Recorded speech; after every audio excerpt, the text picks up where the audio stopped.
This is going to be one of the best episodes of this podcast. After our hiatus, we're bringing back we're bringing back the show with one incredible human being, one of the smartest dudes I know, one of the most humble, and this guy knows how to combine entertainment and information. So let's enjoy this, everybody. NASA's own Jeffrey Severino. Jeff Severino, Hefe, it's great to see you, bro. What's up, Jeff?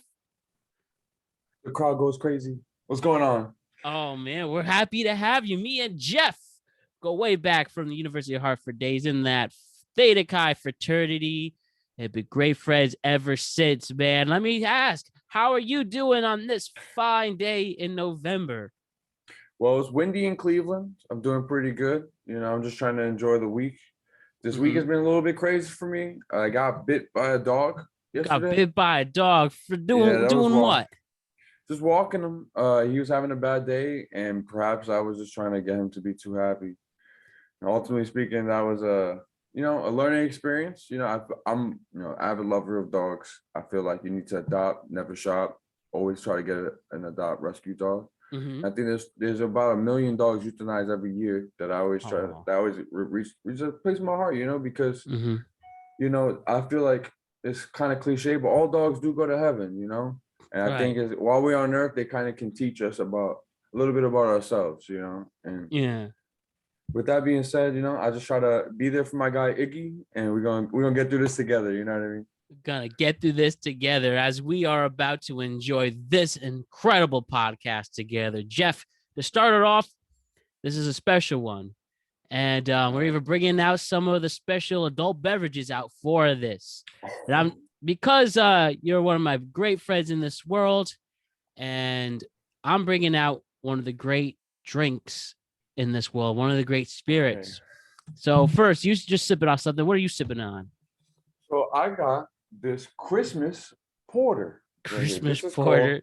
This is it's called Alpha Claus. It's a homebrew in Ohio, and it's a Christmas style porter. And usually this is a big thing in Cleveland. We have Christmas ales, so I was trying to give it a try, and it's more of like a how should I say? If I were to describe notes, I would say like chocolate kind of. To those who like Guinness, it's kind of more the Guinness kind of line of beers. But it's not my usual go-to. But it's Christmas time. I gotta enjoy the Christmas. I always put the decorations before Thanksgiving, so might as well start celebrating now. You're right. What a world we live in now that there's only 2 months of fall, not even 6 weeks of fall. Half of September, October, then it's Christmas time already. Society, any way to get that bread. Shouts to the marketing agencies have made that happen. But what I will be celebrating this podcast with, what you sipping on? Special glass, as everyone knows, I am quite the mixologist, not a bartender yet, but mixologist. That's what I heard, bro. Drinks. I heard you got the little. Yo, what's good? Well, where's your tumbler skills at? What's going on? My tumbler skills. Somebody, I don't be on the social media, but I heard through the grapevine. Yeah. You be out here. So what's good? Let me see. People are talking. So didn't make a cocktail for this, but I'm bringing out one of my special bottles. I only take it out.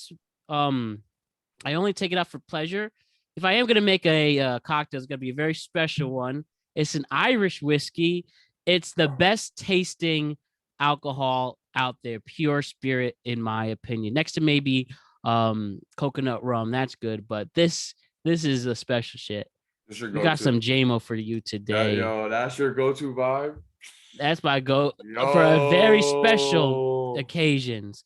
Not all the time. My go-to vibe probably is a Jack Daniels, but this is a Jameson. This is the bartender's whiskey of choice, an Irish whiskey. And of course, we're celebrating that. It goes well with a bunch of things, you know what I mean? And honestly, it's like when you want to have a nice baseline, that Jameson, a great baseline. I wrote some nice songs on drinking some Jameson, and I called the song Two Roads, actually. That's and ironic. Shout out to this is Stafford. Let me get this right. Hold on. Don't want to get disrespect CT out here. Hold on. In Stratford, Connecticut, you mean? Thank you, Stratford. Shout out to Stratford. Two Roads. It's House to Stratford. So Jeff, let's take a toast. Toast. Let's get this right. to creating content and catching up anyways. Cheers to that. And shouts to all our veterans today as we're recording on Veterans Day. Veterans Day. It's That great, tastes man. so amazing. Not one bite, not just that's you, bro. I don't know how you do it, bro. drinking. But you know, honestly, if you drink Jameson with cranberry juice, or you drink Jameson with Fresca, or whatever, or Coke, or you whatever it is, however you can have it with some, really outrageous combination. I think what's most important is however you like to enjoy yourself is how you like to enjoy yourself. Exactly. Don't let anybody tell you how to drink your drink. Just be careful out there, drink responsibly. Yes, most importantly. But at the same time, don't drink and drive too. Don't drink and drive, obviously. With that being said, I think it's super important that we embrace our individuality. I think a lot, especially when we were in college, a lot of people were hyping up whatever we were drinking instead of just thinking about, hey, we're having a good time with each other and there's drinks involved. You know what I mean? Let's talk about that when it comes to creating memories. Why do you think we're, especially our society now, it's a tough world. It really is. I mean, we're at the tail end of a pandemic, but we're still in it. Political tensions have rise. It seems if you don't agree on certain issues with someone, you should be ousted. Jeff, what do you think led society to have so much animosity? Oh my goodness, that's such a good question. And I had this conversation with many people. This is a very deep first question to start off with, but let's get into it. Let's rip open the womb. I honestly think one of the biggest disparities in this country is wealth. And I think a lot of the other disparities that arise are not a distractor from the main disparity, but is adding on layers as if it was like this big onion, like James the Giant Onion instead of James the Giant. Right? Because obviously, if you come from the Midwest, you have certain energy issues. Yeah. But even then, I could go down the laundry list with the different geographic locations, and I don't want to get into the weeds too much. But the idea is that the United States of America is massive. It really is. It's massive. So when you think about all the walks in life in America, here's a starting line. Some people start ahead and some people start on the starting line. Some people start behind. Yes, we are born in different positions. And I think that part of that is the American race. But what is the finish line? I guess the question is there really ever a finish line? So then what is the American dream, right? So then it kind of goes, it gets to a bigger question as to, when our parents came to this country striving for more, what is more and what were they looking for? And I think a part of that has to do with our central identity. Yeah. And I think, sorry, what were you gonna say? I agree with the central identity and where you come from and whether you embrace it or not, and whether you decide to learn from it or not. At the end of the day, we like to blame society on our problems, but it's true. I used to think it was me versus the world, but it really is me versus me.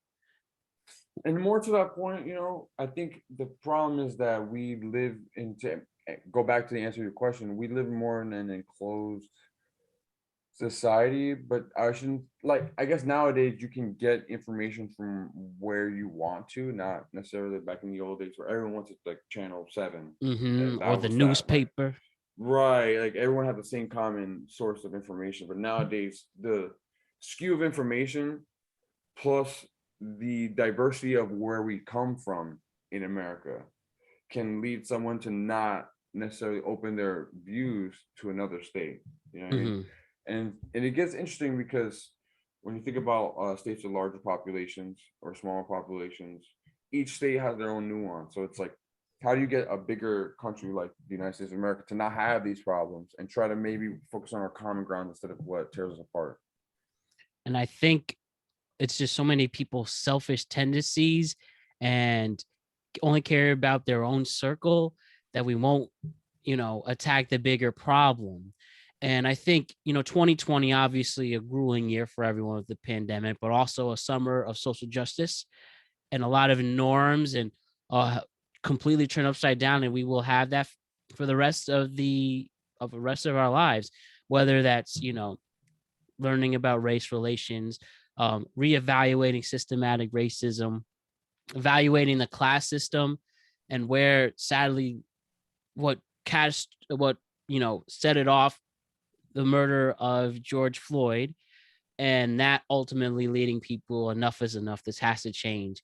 And sure, there are times where it's awkward to talk about these issues and trying to not upset or offend anyone. That's why you can't say certain jokes anymore. That's why if you say these certain jokes, people try to cancel you and stuff like that. But there was something to, start these conversations. And as I said with people before, we need to always have these conversations on why this is wrong, why people are upset about this. What can you do to not repeat the mistakes from our past? And I'd love to hear your perspective on that too. And if you agree or disagree on why these things have changed and what led to these changes. And now that we are, at this point of our lives in our mid-20s, trying to start our careers, and how we're also seeing the world change, I think for the better, but there's still a lot of work to do and still a lot of things we have to learn. Right, I get what you're trying to say, like especially us entering the workforce now. Yeah. And especially in the awkward time, it's kind of almost reminiscent. I can imagine of folks from the 2008 era empathizing with us, Yep. right? Because at that time the whole economy was crashing. But in this kind of age and era, I think what we're trying to discuss more is about the I think the inclusivity is important, right? Because what makes you different also will enhance the group. And I think in the same token, that has allowed us to be tunnel visioned in our own mindsets. So it's kind of hard to ask, okay, well, I don't know what I don't know. If you don't know it, then how do you actually know? And so then a lot of it kind of boils down to who raised you and where you come from. So if you come from a certain knit cloth, right, it's going to be harder for you to be on the same page as a whole other sheet, if that makes any sense, right? So if you think about like the fact that we're now starting to at least address this problem, I think is very important to incorporate all aspects for all people. But I think it's also important to understand what socioeconomic impacts prior decisions from a bureaucracy or for a government. How has that impacted us? For example, the Homestead Act. The Homestead Act prevented those who own land to keep it if they were slaves.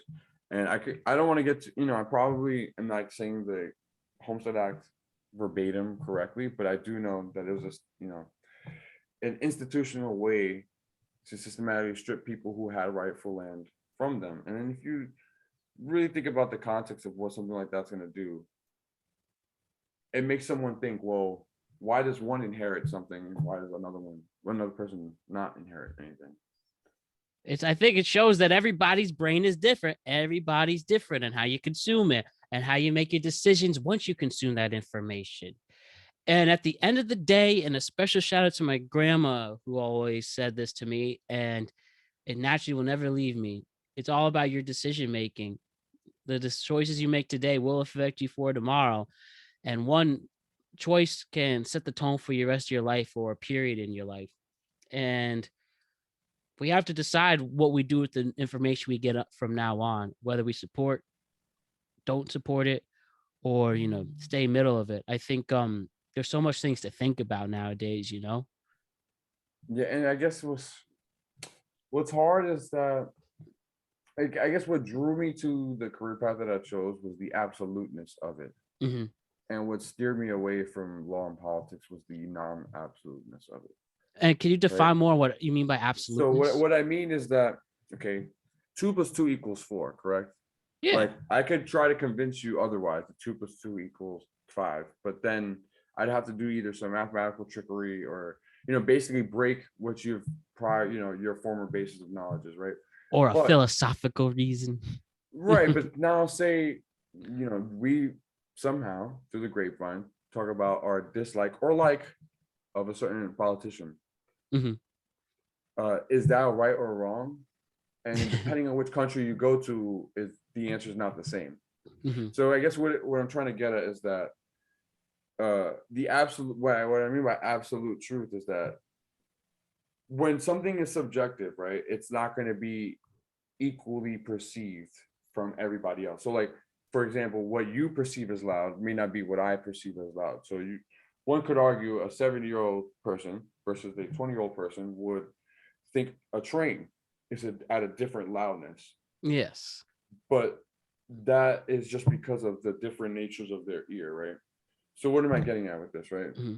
The subjective nature of us interpreting the information, right? We basically are gonna have our own biased perspective, if that makes sense. Oh yeah. It's what makes us human. So how do we address that? True question. I think if somebody's confident in how they feel about something, use that confidence and use it wisely. There are going to be some people who use it for evil, but we hope to encourage and people realize the benefit of using it for good. And despite all the pushback, despite all the various opinions you might hear, despite the people who will try to bring you down from it, as long as you are aware and cognizant of these decisions you make, and as long as you're confident with it, there's no reason why you can't make an impact with it. But make sure at the end of the day, it's for you. And you're the one who likes it. And you're the one who can go, you can go and move forward from it.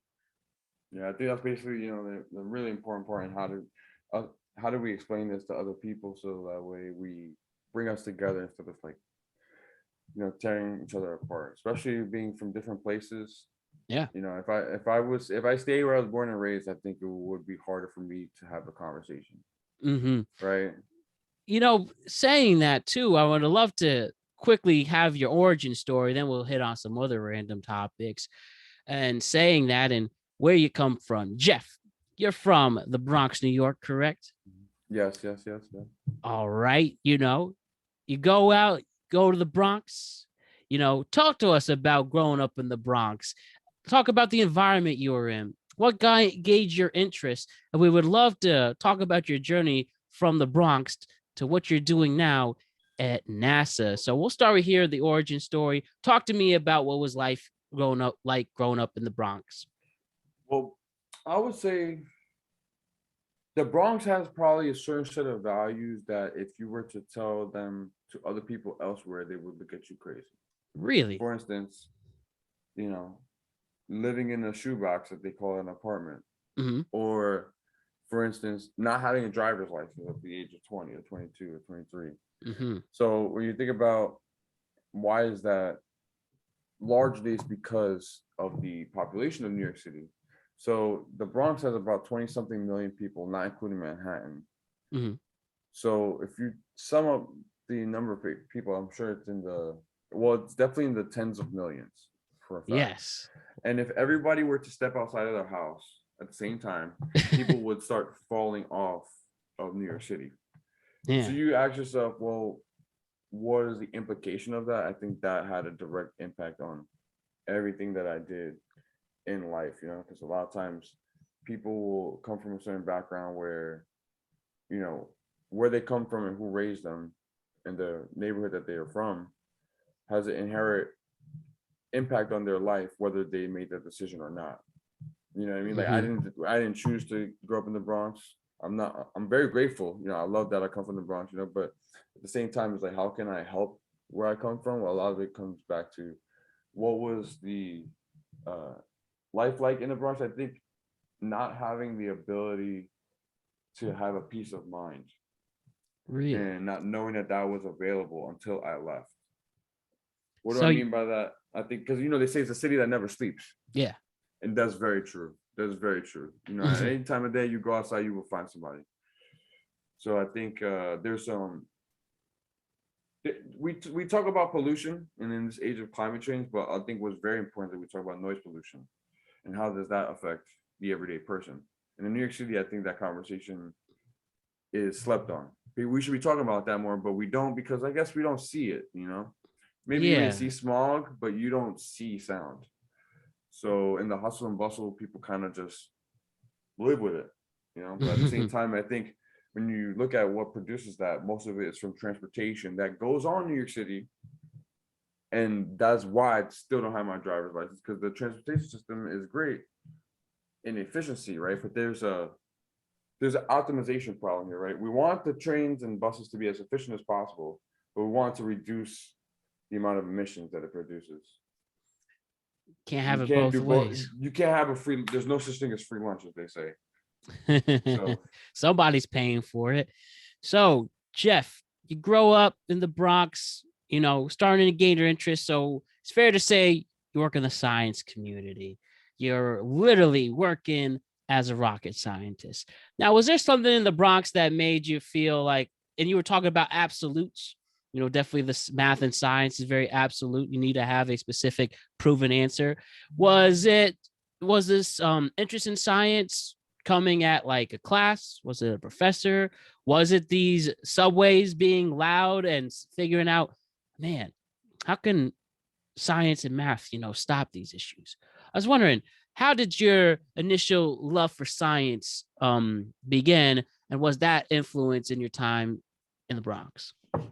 That's a very good question. I think it's important to always stem back my story to Guitar Hero. Guitar Hero. I think it's very important. Family member, I believe it was my aunt or my cousin or both. I really wanted a guitar, but my intermediate family couldn't afford it, so I asked other family members for a guitar. And not to get down to the weeds, but instead of getting a guitar, I got the game Guitar Hero 2, particularly, and it comes with a plastic guitar. For those who don't know, it's a good. There might be people out there who don't know what Guitar Hero is. It's a plastic guitar, and it has 5 buttons, and the point is to press the buttons in a certain coordination and rhythm to a classic rock song that will be playing on the screen. Mm-hmm. So essentially, you would be playing guitar through 5 buttons. And I thought that was, not only was it entertaining as a child, but looking back at it now, I think just getting the hand-eye coordination does something for the brain. Regardless, at some point or another, I did end up getting my hands on a guitar, and I didn't have access to any teacher, either for price reasons or just lack of guitar teachers in the Bronx. If they were guitar teachers, they often taught in the field of like salsa or like bachata, merengue, but it's not like, you couldn't find a jazz guitarist, you couldn't find a classical guitarist. You could probably find some rock guitarists out there, but in terms of instruction, that was the instruction you're gonna get in Bronx, which I had a class or two, which was fine. But ultimately, the way I taught myself was through DVDs and literature.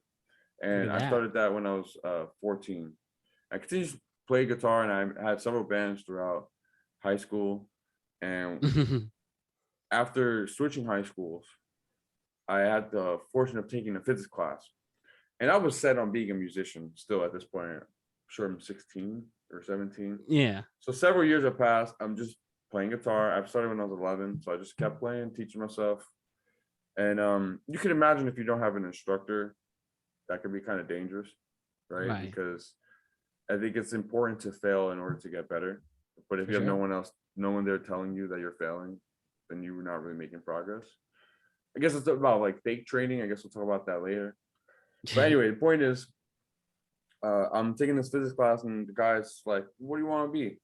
I tell him I'm going to be a musician. If I'm going to be in the field of science, I'm just going to be a producer. Work the boards. And he's like, "Well, mechanical engineers, electrical engineers make that. Like, if it wasn't for them, that wouldn't even be a thing." I said, "What you mean? What is a mechanical engineer? What are you talking about?" Like, and I started like getting curious as to what do people like that do, and I realized they're more of a jack of all trades. Just because you study electrical engineering or mechanical engineering doesn't mean you necessarily work on power, or you work on who discovered the first wheel and how does that. It's like, it's more about how can we utilize the principles of physics and math and apply it to the real world around us. Yeah. And essentially, isn't that kind of what music is, right? If I tell you that math is just arrangement of numbers, what would you say if I said music was just the arrangement of notes? I'm sure there's someone, I got to get two together, right? I got to get you who said that, because I know it's not original words, but I'll get you the actual quote. So I think that duality kind of got me interested into the connection between music and science, and the same work ethic that I needed to teach myself guitar is what I used to teach myself physics when the instruction was absent, and that's kind of very long story, slightly shorter. That's what it is in a nutshell. I hear that. So it was your love for music that helped lead you to your love of sciences and putting these two great, what's the word I'm looking for? Aspects of life to help, realize what you're, meant for. And that's really cool. And, before we move on to the next part, I'm talking about teaching yourself.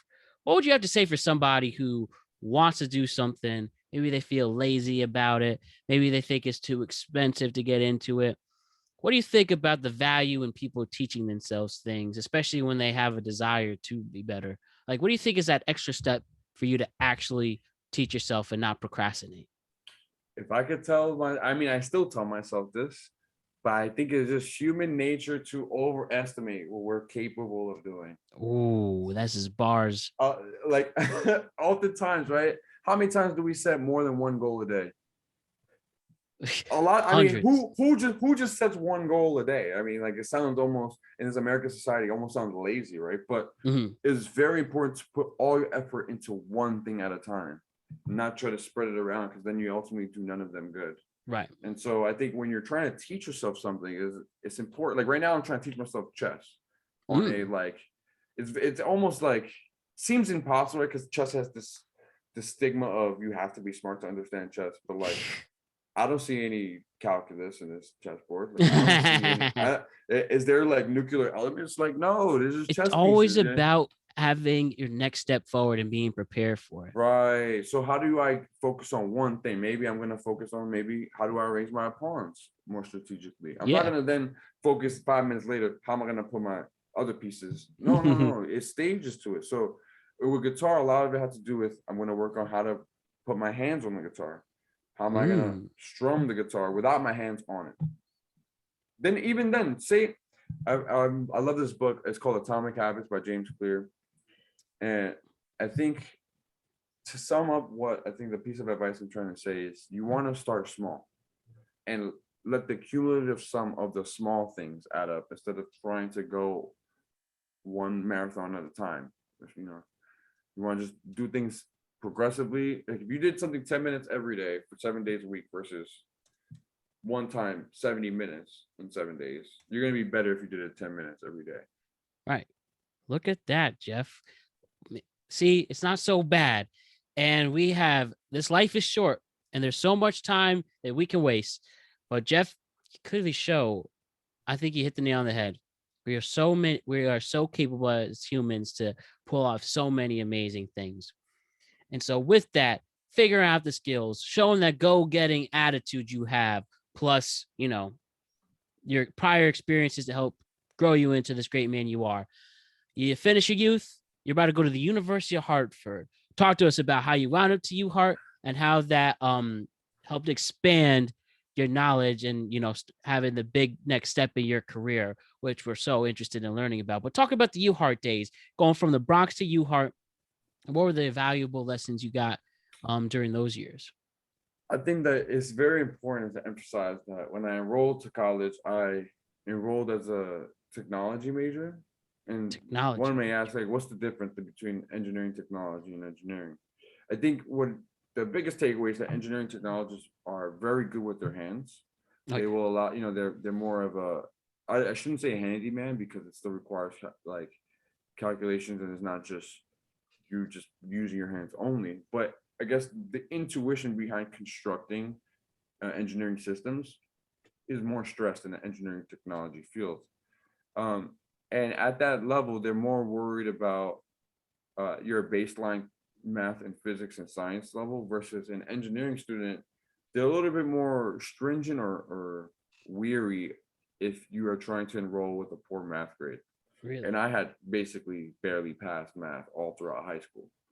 So my best bet was to do well in junior year, do well as best as I could in senior year. And I got like B's, but my finals were not good.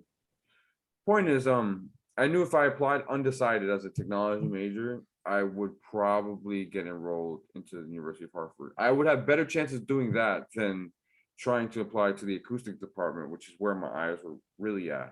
Yeah. And I found out that University of Hartford is the only university in the country that offers acoustics and music, acoustical sciences and music as like 1 degree. So that sounds very enticing, especially being in my Guitar Hero days. Like even after I learned guitar, you still want to learn about the history and how were these people were able to make Guitar Hero, and you keep asking these kind of theoretical questions. And I knew that I wanted to understand acoustics or sound. I didn't know really what acoustics was, but for those who don't know, it's the field of sound and vibration. So anything that has a sound, which is one of our senses, and anything that can vibrate that produces a sound, it's classified under the field of acoustics. So you can imagine like you and how me broad talking on that this is. podcast. Exactly. And what's really interesting is that when you speak into a microphone, it's a converter of energy. What energy is it converting? It's converting my sound energy into mechanical energy by moving like a thin film.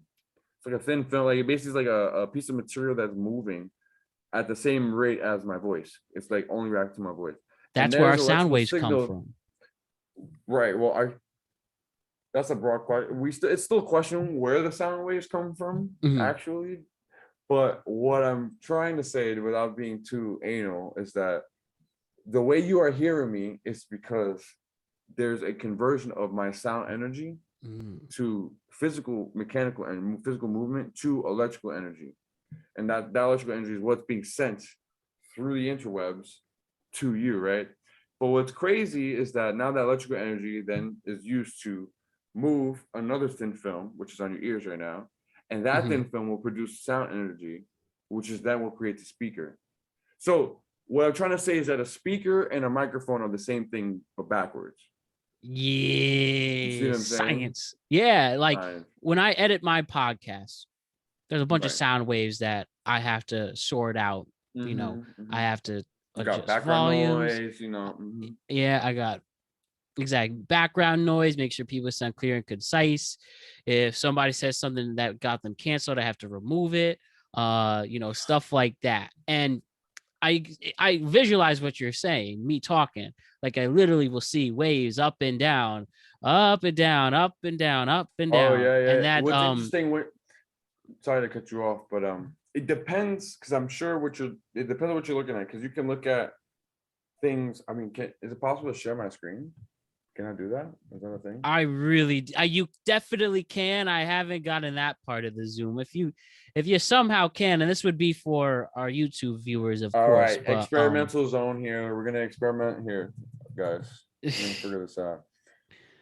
Because I want to explain to you, for those who don't like the science, you might want to just like skip ahead or just pause here. But I'm gonna try to break it down for those who are curious, who are just curious. What happens is that you can look at something in terms of measurement as you speak, and the thing what you're referring to is what's going up and down is like a bar graph or something. Exactly. And that would be your loudness, but at the same time, it affects how long you keep that pitch. So I don't want to turn this into a science lesson. I'll talk to you after hours, because then people are like, why am I attending a college lecture right now? So, but the idea is that there's a relationship between the sounds that you make when you're editing your podcast and how long you're speaking for and how your voice is constructed. Anyone who wants to study that can look into it after hours. Just go into acoustics is a rabbit hole, Pandora's box. Exactly. Just go to uheart/acoustics and showing us how this all pans out. But also, Jeff, I'd like to ask, so after you go, you realize your major, you take your classes and all that, before you take the next step into what you're doing now, what were those, big moments? What were some of those valuable things you learned besides the math and sciences that you improved your skills on? What were some of those big, almost personal people skills that you were able to grasp before you got to the next step, on top of learning E=mc² and all that? Yeah, what I would say is 2 parts. Well, the thing is, with E=mc², you're talking about Albert Einstein level physics, and is that not to speak like I guess you're on the right track, basically. When you think of physics as a perfect example of a monumental person who does physics. I guess what I'm trying to get at is that there's two parts that's important. The adversity that I went through, because I never, like I said, I enrolled as a technology major, and I basically had to prove to the department that I could then be a student of acoustics. They didn't just let me walk up in there and say, "Hi, I love sound," and like. Yeah, what did you have to do to prove yourself? Shout out to Dr. Bob Selmer. He basically, he was the program director of the acoustics department, and I wasn't doing too hot. Like I basically enrolled without the grades to go into engineering, and yet I never got the grades I needed. So, for example, I took the classes that anyone else would take in the engineering department. Yeah, those prerequisites. Right, but I basically took them without enrolling into that degree. They were that general to do that. So I did that and flunked them. And the biggest part, I think, was that I took a prerequisite for one class and then that class at the same time. You took the prerequisite at a time. And you took the prerequisite to a class that you somehow got in anyways with it. Yeah, that's like calculus 1 and calculus-based physics. So you need to know calculus before you do calculus-based physics, right? Like, yet no one stopped me from doing this. That's like learning. That's like learning, taking a Spanish class, and then you're taking Spanish literature at the same time. Exactly. You take like Spanish too, like. So basically, I got D's in both, and the dean of the engineering school said, "What are you doing?" I told him my plan from day one. And basically, he was looking at me like, "Are you kind of wasting your time and money?" But I was very adamant on trying to get in. So I retook those classes. I ended up getting B's and B pluses. Yeah. And when I tried to convert into the acoustics department, they said, "You had just retaken these classes. How are you gonna I'm gonna let you just walk in when you just took the same thing over again? Like you gotta do more. You gotta do new stuff. So I know it's just not a fluke. Like you could have just copied from that." I was really offended by that. But looking back now, I could totally understand, because if someone is a director of a program that they deeply care about, they don't want to let anybody walk in there. Yeah. So I proceeded to take the classes for the engineering degree that I wasn't basically enrolled in, and I did that for 2 years. And at the end of the 2 years, and a lot of emails, I was able to bother Dr. Bob enough that he enrolled me into the acoustics department, and that's how I was able to go from technology undecided to mechanical engineering with the concentration in acoustics. Yeah, that was a very big moment, because I had just failed math not that long ago, and I had just basically failed math in high school, and I knew when I got to college my math skills were weak. And my girlfriend now, she used to make fun. We took physics together 7 years ago now, and she'd be like, "Well, how you don't know this? This is just 2 + 2 - 3." I was like, "But you don't do 2 - 3 before." Oh my god. It's confusing. It was confusing, very confusing to me. And so I just, roughed it out. We did it. Now we're here. And so then what'll come back? The second part I would say is in putting yourself out there. So my first experience with NASA was that I was just been rejected from many jobs. I think it was like 3 or 4 jobs. I interviewed. They said, "No, we don't want you." So what did I do? I started cold asking professors, "Hey, my name is so-and-so. My name is Jeff Severino.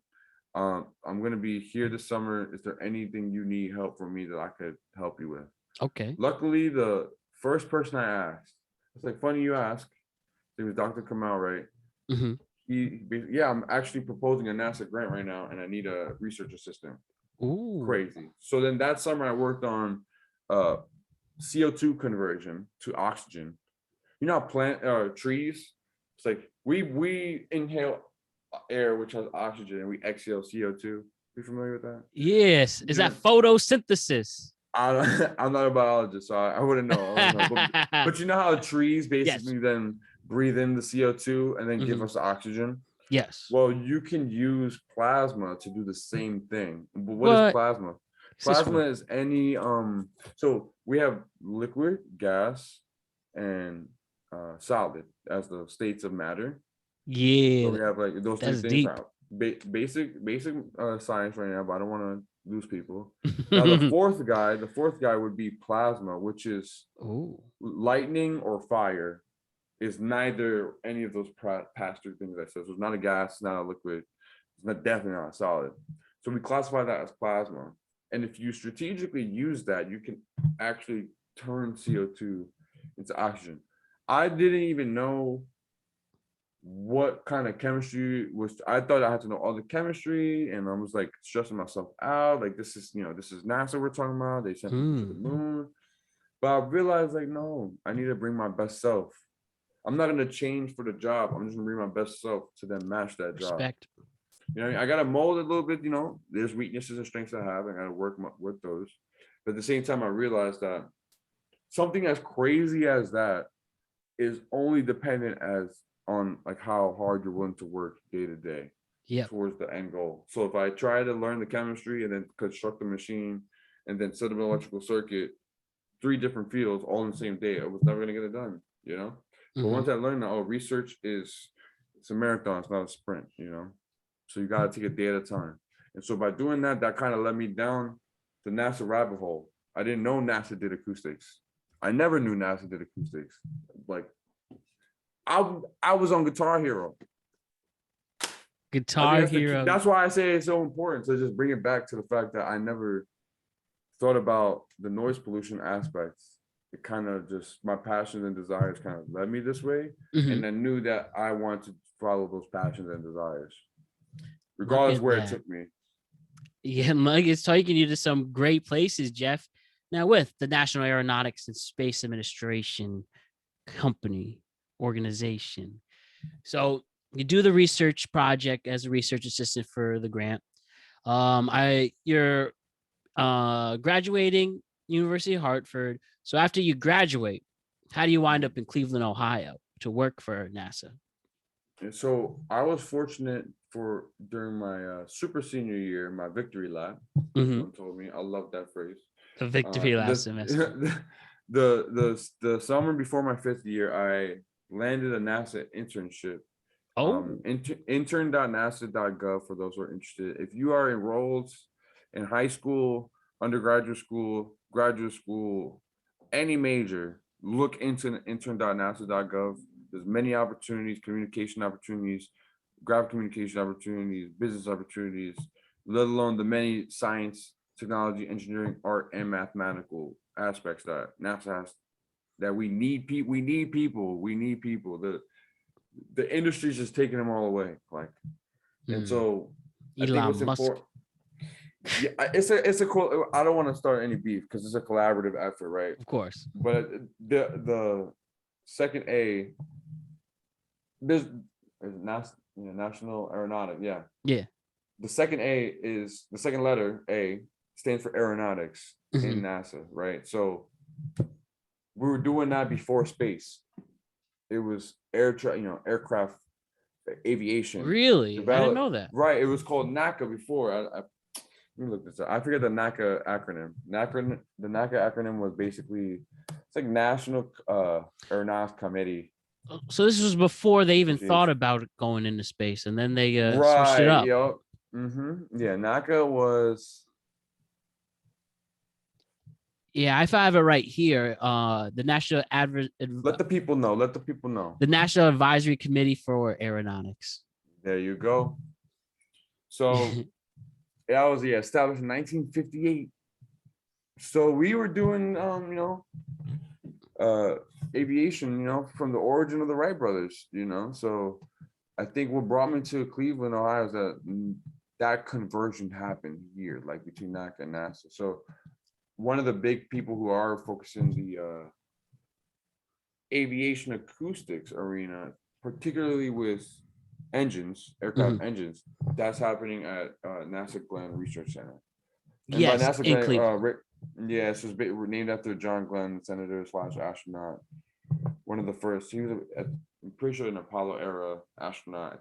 At least went into orbit. One of the first astronauts. So it's a very awesome. It was a very awesome opportunity, especially given that the pandemic happened after that. So I was able to see all of the facilities. I mean, probably not all of them. There's 400 plus laboratories at that particular research center. So I saw zero gravity drop towers, vacuum chambers in Sandusky, Ohio. Then I saw there's icing tunnels, then 2 types of wind tunnels. And these are just like the head honchos of experimental facilities. There's other small ones all spread out the center that I'm allowed to talk about, because this is why we advertise our expertise, because we've been doing this for a long time. And I'm blessed that I get to work with, experts in this arena. And I think that it's a matter of time. It's only a matter of time that they'll need to pass the torch. We can't. It's like no one person can do this by themselves. So if there's at least one person I can inspire to, maybe they're interested about it, even about NASA, they even know, like, oh, maybe I should look into NASA. Maybe there's something there for me. Like, I met a business intern, and I would have never thought would meet anyone who majored in business, but yeah, I met him on the first day I was there. So there's stigmas being broken all the time there, and I think to the main point of, like, how did it kind of end up on my radar and how did I get here, is more of just being open to the opportunities that are available. Mm-hmm. And if I were to try and explain how I got up in Cleveland, it's because the NASA intern.nasa.gov website allows you to apply to many centers at once. Mm-hmm. So it's kind of, doing my best to get to the places that were most relevant. And Cleveland, Ohio was the one. And this was all result from getting an internship and, like you said, being open to the opportunities. So would you say for someone, NASA's pretty up there for places of destination. Would you say it's sorry, I'm gonna say it's like one of the, like, it's up there in the, like, some of the, like, best jobs ratings lists or whatever. Exactly. Like, huge reputation and great thing and great honor to have you on your resume. Would you say to the person listening to this, I want to be an engineer, I want to be in sciences, NASA sounds great, but it seems really hard. What do you have to say to those people who are doubting themselves? Your only limits are self-imposed. The second you say you can't, you will not. Right? Because maybe you can and you'll fail, but if you don't try, you definitely will fail. That's a worse feeling to have. What if? So what aboutism? Right. Regret lasts a lifetime, I believe. So I try to not regret anything that I do. And I try to think, okay, well, if I can put in my all, like, let's say this week was the last week I was alive, what would I want to be spending it on? And I think if working at NASA, or like kind of progressing the field, your field, whatever it so happens to be, say someone's so interested in, audio communication, or like graphic communication, or any form of communication, right? They're going to try and do things in an innovative way, a new way that may set themselves apart if they're that passionate about changing the game. And I think that's kind of what, if you have the desire, that's the only requirement. Exactly. You don't need to be born with any special talent. You don't need to be born from any particular point in the starting or ending line of the American race. It's about how bad do you want it. If you want it bad enough, then it will happen. You just can't say no for an answer. Exactly. And figuring out all the ways divine intervention will conflict you and put walls in front of you. And that will happen a lot. But there's no reason why you can't push forward and go over it. Like, if you apply to NASA, you don't get in the first time. What could I do to stick out my resume? Who could I reach out to be a referral? If Jeff is willing to, could he put in a good word? It's like figuring out those other ways to get you in. And that's why it's not impossible. You're only limiting yourself. And as long as there's a will, there's a way. And I think you proved that. Yeah, I hope so. And, is anyone who wants to do anything, I think, as long as they're right, their head's in the right place, they're able to do it. Hell yeah, man. Before we get into just some other random topics, what else do you have to say? Well, I have one more topic after this. Before we get, wrap this up with NASA and what you're doing now. So what are you doing now at NASA? Like, so what have you been up to recently that you are, if you're allowed to say what? Area 51. There's no Area 51 confidential information. Is there coming? So between my friends who are listening to this, I'm pretty sure Area 51 is a army thing.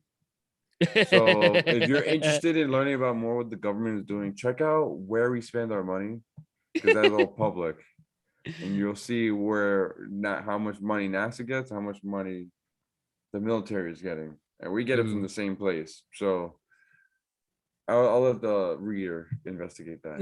But Yeah. what I will say is that I'm still kind of doing the same thing Mhm. with us and since studying acoustics, but what I've kind of more dived into was the field of computation and how do we use computers to help us not do the experiments, and when we do the experiments, can we predict how well the experiments are gonna perform? Ooh. So when you get on an aircraft, we have to test the plane, but is there any other thing we can do? Yes, we can model the air around it using computers. So that's called computational fluid dynamics. Shout out to Savage CFD Steve. I don't know if he's listening, but if he's listening, Straight Steve Kazalunas, of course. Steve Kaz, he's out here. He's been working and progressing that area of CFD, particularly with how do you have that as a good backdrop for something like determining the sound from an air movement. Ooh. Because in order to predict that, right, we need to predict the air.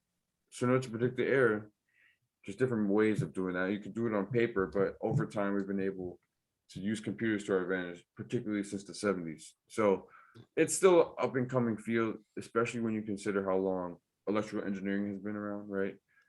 We've had electricity for a much longer time before we started considering how does sound affect our daily lives from the appliances that we use, right? So it's an interesting first world problem, I want to say, but I think it's a problem that affects the quality of life of many people, regardless of where they're from. Hey, any way to make this world better, Jeff. And I have to say, it's an honor I can go on. I hope you don't mind me saying now, when I talk about the show, on job interviews, interviewing, entrepreneurs and drag queens to refugees to people from NASA. I'm so honored I can say that now. I'm glad to say, most importantly, he's a great friend. So that's really No worries, cool. bro. I guess I love that you have a melting pot. Dude. That's what I want to say. Like, that's amazing that you're getting a diverse community. I think that's what's important.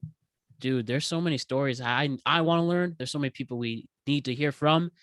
And that's the great benefit of creating content while genuinely getting something out of it. Hence, what makes it productive. And excuse me 1 second. I thought I was gonna. Don't you hate when you think you're about to sneeze and you don't? I just had that moment. I love that you're mindful of the listener, because a lot of times people, me personally, I don't care, but I've listened to stuff with my friends and be like, oh my god, I can't believe this cough. Really, dude? Like, where do you cough gold or something? Yeah, I don't learn anything from talking. I only learn from listening. So I need to grasp my knowledge. And the great Larry King said that once, rest in peace. And yeah, that's what's valuable about this. And then my last NASA related topic, before we just get into some other fun stuff, is Jeff. Is rocket science as hard as the world makes it seem to be? It's so funny. We talked to my guy Steve. Steve is taking, it was called gas dynamics. Gas dynamics is essentially rocket science, because in order to produce rockets, you need to study this branch of science. It's like, how do I get air to move in a way that's going to do what I want it to do? A lot of it has to do with, back to what I said, if you try to I'm going to go learn rocket science today, good luck with that. See you later. Like, that's not going to happen. But if you look at it, okay, well, what documentaries are there about rocket science? Okay, who are the rocket scientists? Like, where did this ism where people say, oh, you can't figure it out, it's not rocket science? I have no idea, man. I don't know. But the thing is, I love that class love that subject rather, because you can't say that, because you can't be like, oh, this is not rocket science. Like, no, it is rocket science. Like, that's hilarious. Buckle up. And when you think about it, though, it's if you really try to break it down enough, it is on a 2+2 level. It's more of a, there's parts of it that are absolute, meaning like, no matter how many times you test a certain concept, it will provide the same result. But there's other things that's not so true.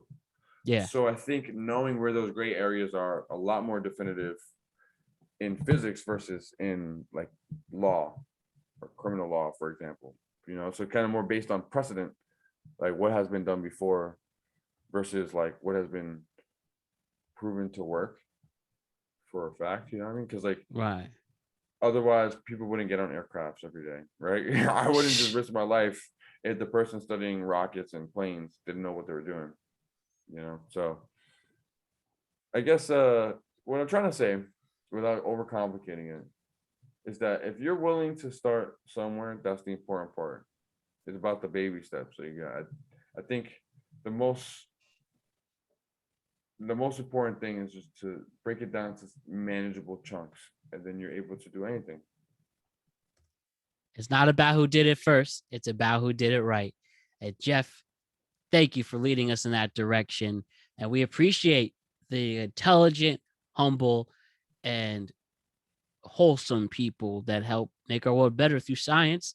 And so thank you, Jeff, for being a part of that community, for making it a better place. So let's get on some other things, Jeff. Where do I start to taking advantage of this great brain and mind you have? Why don't we go into some sports real quick? You know, right, this is recording as we are releasing this on Monday the 15th. We're recording on Wednesday the 11th. One of the big news and something you were shocked to find out, especially now living in Cleveland, Ohio. They have the Cleveland Browns, and they have their most outspoken player leave the team, in Odell Beckham Jr. He's going to play for the Los Angeles Rams. They play tonight on Monday Night Football. Is that like for a fact? Like we know he signed. He is being picked up from waivers, and he's gonna make it. And he's making a deal with them.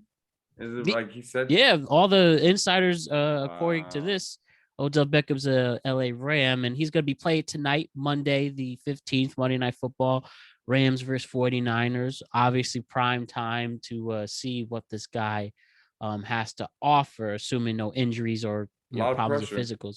What do you think, Jeff? Living in Cleveland Brown country, what's the vibe, I should say? Okay. First of all, on a broader note, before I get into that, what is when they say, because I'm just now getting into football, especially moving to Cleveland, because the Cleveland Brown team spirit is unreal, unmatched. I've never seen anything like it for any football team. I was on my way to a half marathon. It's called the Northern Ohio Marathon, and I was on my way there, and I see the race starts at 7.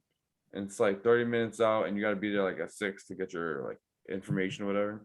So I'm going there, and I'm looking over. I'm like, yo, what is that? It's a line to get in the parking lot to start tailgating at 5:36 in the morning. I'm sure maybe this is not a new thing to those football fans out there, but to me, this was some nice diehard behavior that I've never seen for anything else in Cleveland. So that's good to see. And with that being said, I think the energy, the overall vibe of a team is way more important than any one player. Especially in football. Come on. Like, you telling me it's all about where the ball goes? Then why do you have a whole separate defensive team? You know what I mean? So I don't want to get too much like, because I'm not trying to sip on no haterade, you know? Like, because I'm not a football player, right? So obviously people have worked for what they got. But I think the sense of entitlement from some athletes in some ways are deserved, but some ways not. Like, if you got rings to show for it, okay, talk all the mess you can. But unless you got chips to show for it, bro, like, come on. Yeah. Why are you gonna be crazy? Why are you talking crazy? We all trying to get championships, bro. So why are you trying to? Come on. Odell's definitely been controversial, to say the least, and he definitely had special talents at one point. What I know is that his dad said everything. Well, but he didn't refute it. I guess if you don't refute it, does that mean you agree to it? Like, I mean, in the past, he definitely talked things about the Giants, once they paid him, and then saying disparaging things about Eli Manning on Monday Night Football with Lil Wayne next to him. The, starting problems with Josh Norman on the Carolina Panthers. That fight. And then, go to the Browns and, talking a lot of smack and being upset that he never got the ball. It led to, this, I'm sure a lot of people say good riddance. A lot of Giant fans in country still don't like him. I think most people realize that he's a big mouth. He's insanely talented and he's made catches that I didn't even think the human body can make in certain positions. But you are right. The man is very cocky instead of confident. He, he's a diva. And I hope he proves me wrong. I hope he makes me eat crow in this opportunity playing for the Rams, who are such a heavy Super Bowl favorite at this point, and they're clearly only getting better on both sides of the ball. If he could really contribute to a Rams Super Bowl, which would be their first ever in LA if they win. They won when they were the St. Louis Rams. And the then Dodgers won not too long ago too. So yeah, Dodgers won World Series in 2020. But yeah, this would be a big deal if the LA Rams win their first if the Rams organization wins their first Super Bowl in LA. And yeah, this is it for Odell. If he wants to be remembered as one of the greats, he's gonna step up. In the one playoff game he was in, he didn't step up, and now this is a chance. Do you want to be looked at as another prima donna receiver who underachieved, or do you want to step up, be a team player, contribute? You're not going to be the number one or the number two because you have Cooper Kupp who could win an MVP or Robert Woods. But if he's good enough, he will be a great slot receiver and make sure that he helps this team, Right. Yeah. I mean, I'm just a firm believer in the overall team attitude in any sport. Yeah. So, like, I know him and Von Miller are pretty tight. So, like, maybe like that because they like get along well. Two new teammates who just joined the team too. Right. Like maybe that good energy may rub up, but maybe they may be on some conceited shit. Like, oh, we the whole team is our whole team is on us too. Like, that's not healthy. So. Given OBJ's track record, I'm like obviously not trying to hate on nobody. So obviously, if this is gonna be good for his life, good for his fans, more power to him. But I know Cleveland is coming back crazy strong. We got the NBA All-Star Finals coming to Cleveland. Oh, that's dope. Mortgage House that's coming in 2022. You gonna go to that?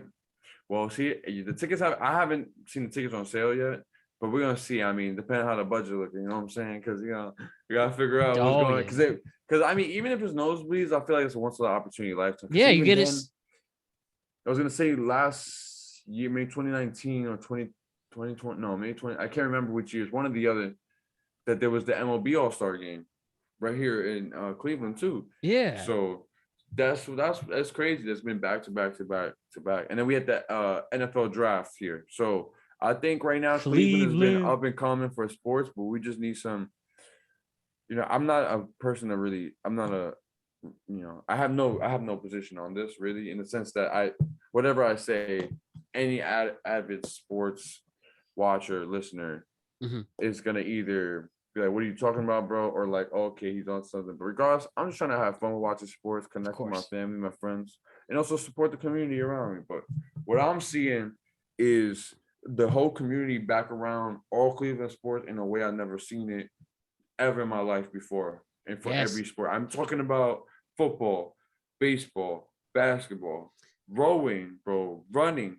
The running scene out here is crazy, bro. So there's all these trails. I just love the community vibe out here. So I think Cleveland deserves just good things to happen. That must be something very interesting, coming from New York City. Obviously, they do have a strong sports community, but because it's New York City, you have every major community. Like the Knicks could win an NBA Finals in Madison Square Garden, and there could be a whole neighborhood that doesn't give a shit. Now, I do think that would be a big deal if the Knicks win, especially because it's been over 50 years. But I'm saying, conversely for the Nets too, right? Like. Exactly. Like it would be a big deal, but because New York is so massive and you have so many communities, it could be different more than others, and going from Cleveland now, that must have been quite a culture shock to notice. Like it seems everybody's in it together.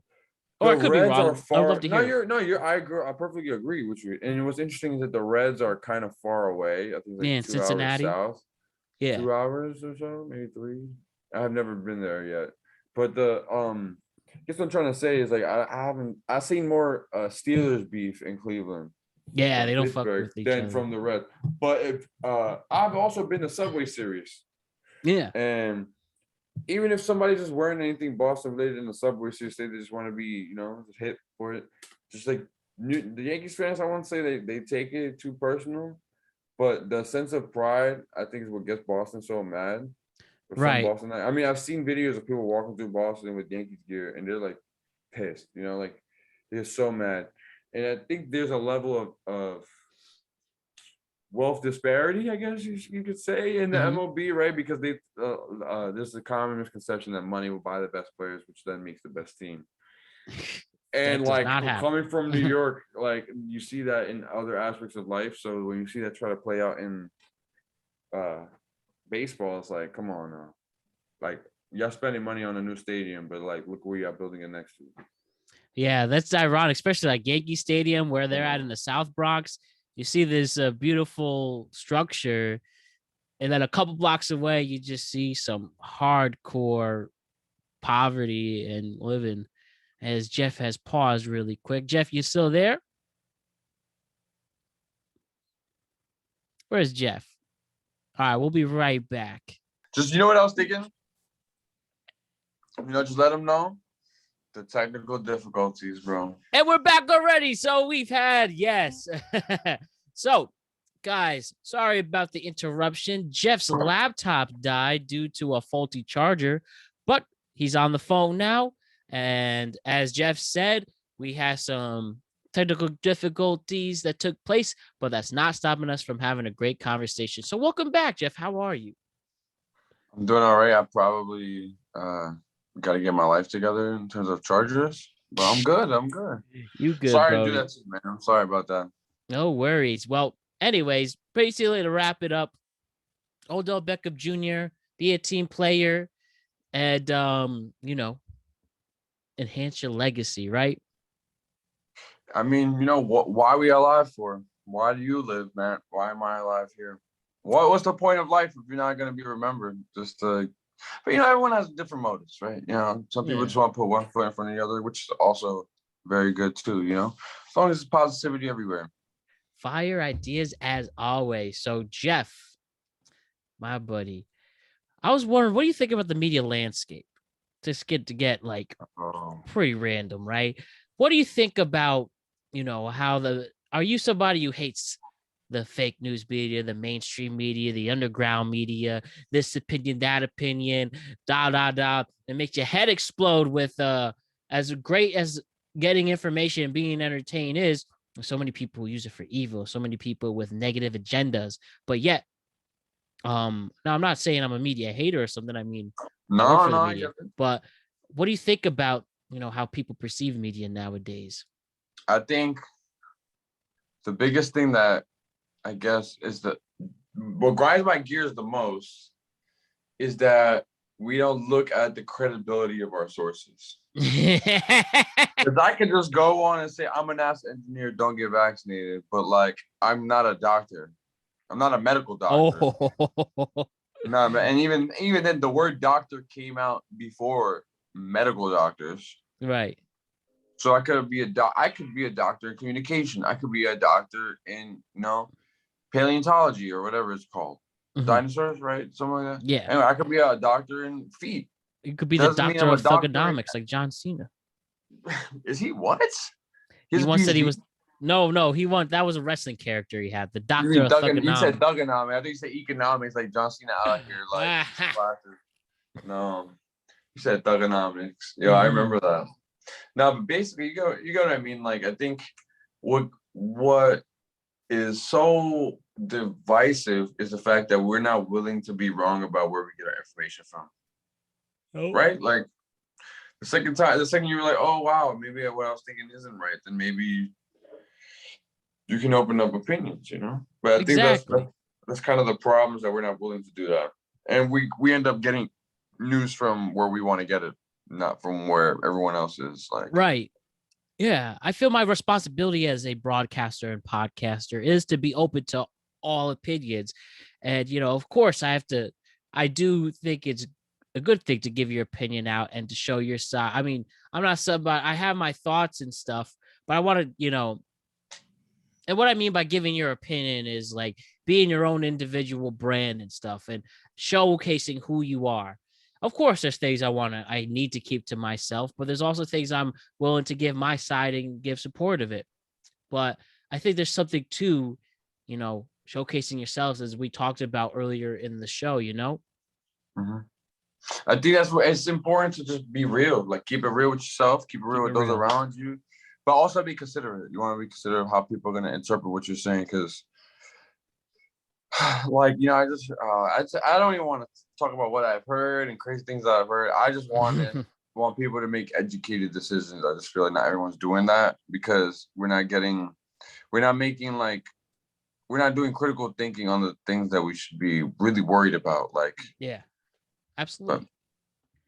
But, that's a whole nother rabbit hole too.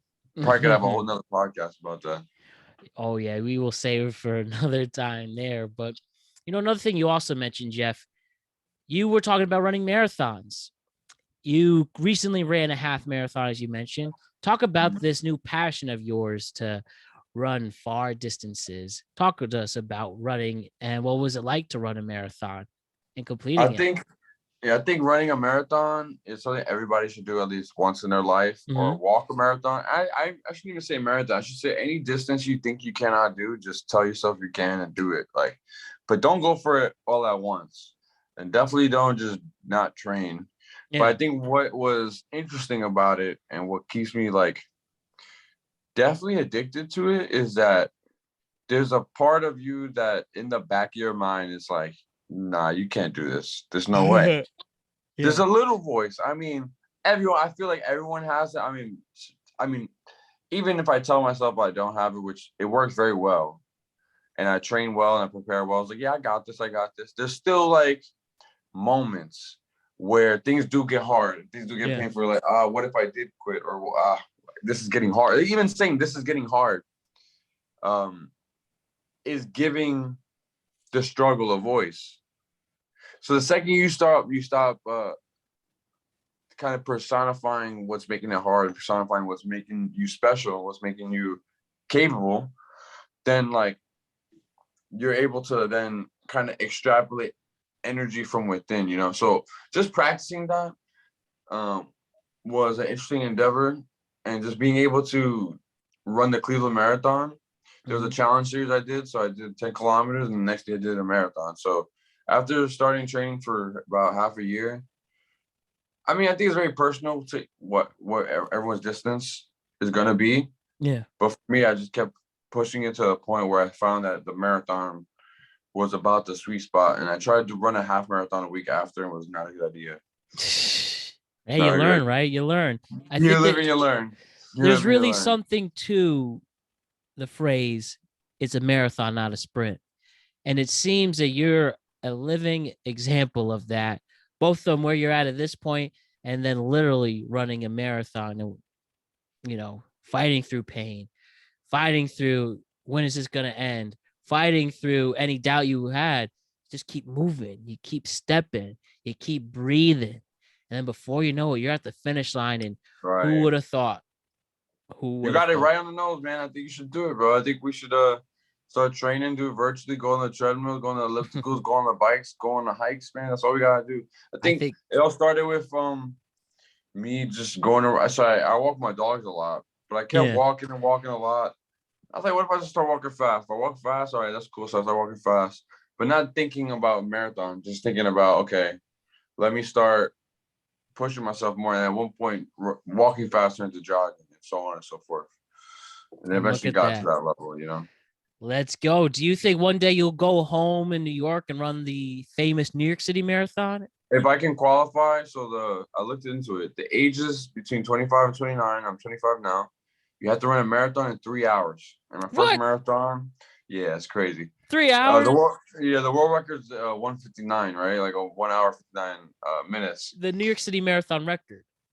No, that's the world record for all marathons of like all time. Someone was able to run 26 miles in just under 2 hours.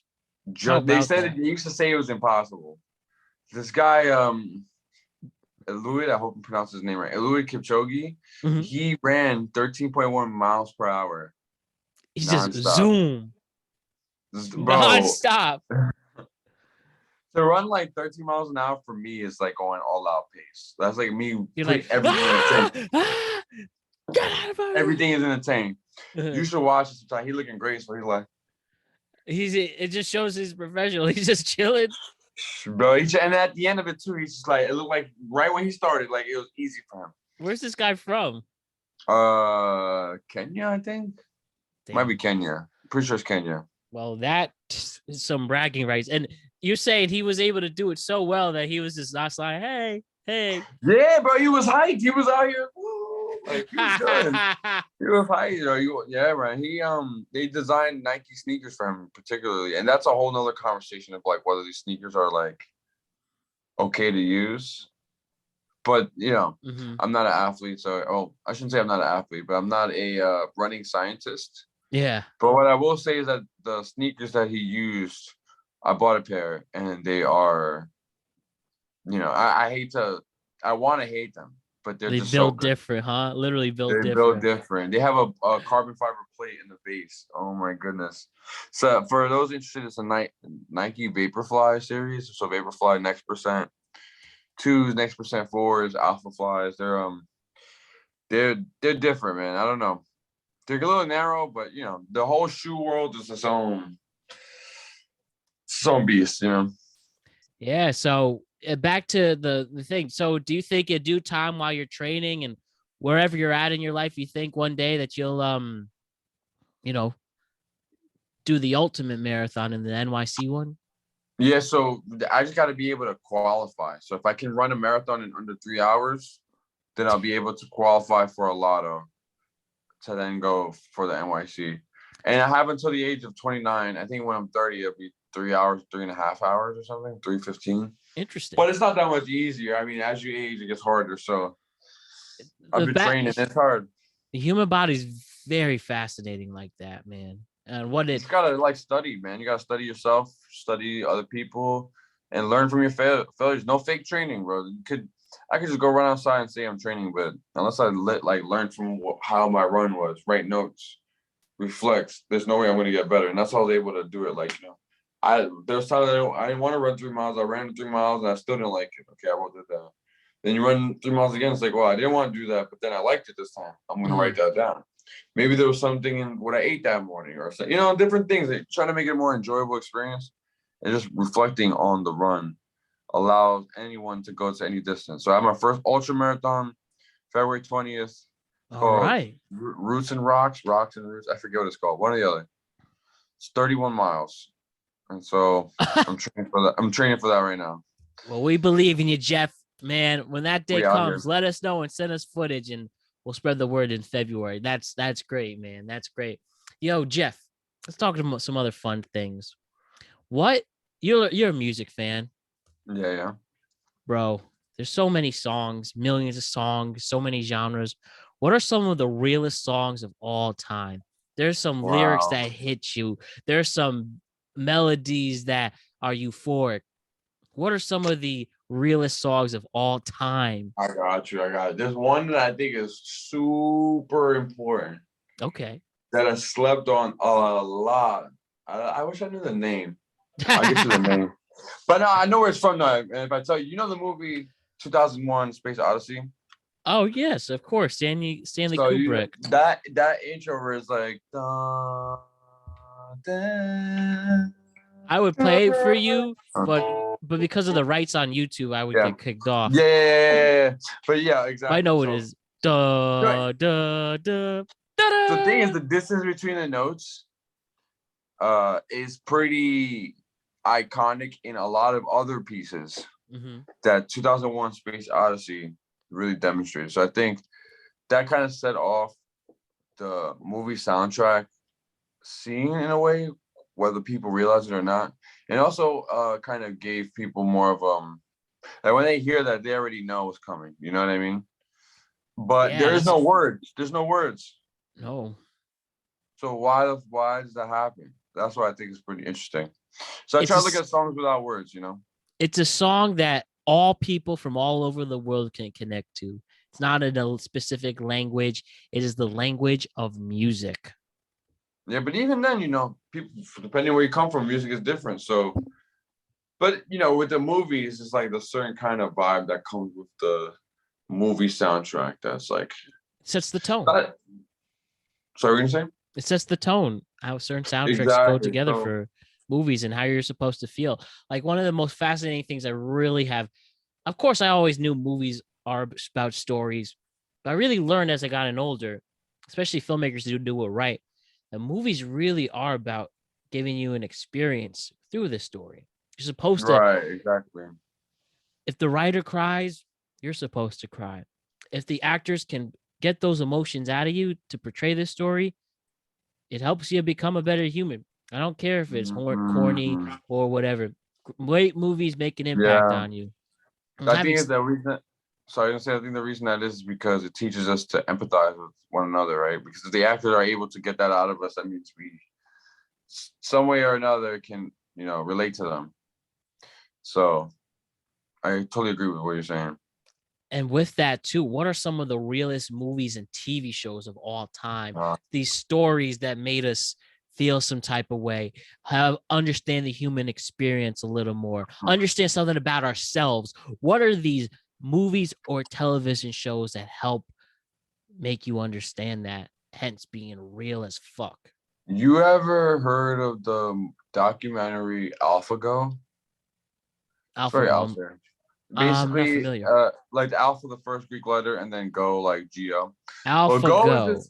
Go is a Asian game. It's kind of like chess, but Eastern, and there's a lot more combinations of moves you can do.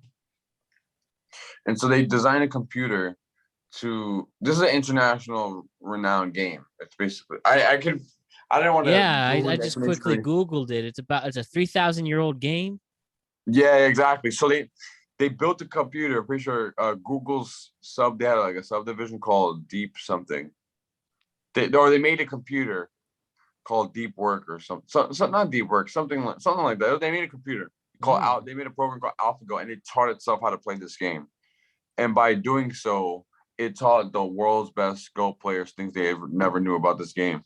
And that What? documentary is pretty interesting. I highly encourage you to watch it. It's pretty cool Yeah, this because game Go, huh? the game Go is so complex, and so they got, like to see how they got other people involved and how they tested it. It was pretty interesting. And then the other one, because it kind of shows, well, where's human intuition at, and can we even teach computers to teach themselves? Well, apparently so. Shit. So that's why that documentary is pretty important. That's And the then story right there. it is. Can we teach a computer to teach itself? Yeah, we can. So nowadays, people they'll make different machine learning engines and then kind of let them go off on each other, and we learn about it that way. Fucking bars. You were about to That's say crazy, something right? else? Hmm? You were about to say Oh something no, else not no, about that was another pretty TV much it. show movie? Oh, The other one. You ever heard about that? It's a movie called Crossroads, but not the one with Britney Spears. It's the other one. It's with Crossroads. Ralph Macchio and I can't hear him. All right, let me go check it out. Crossroads. It's a good movie. I think it goes to it's about the Comes out in 86. It yeah. do you want me to read the Yeah, go ahead. Yeah. 1986 coming of age musical drama inspired by the legendary blues musician Robert Johnson, Yep. starring Ralph Macchio, Joe Seneca, and Jamie Gertz. Talk to us about this.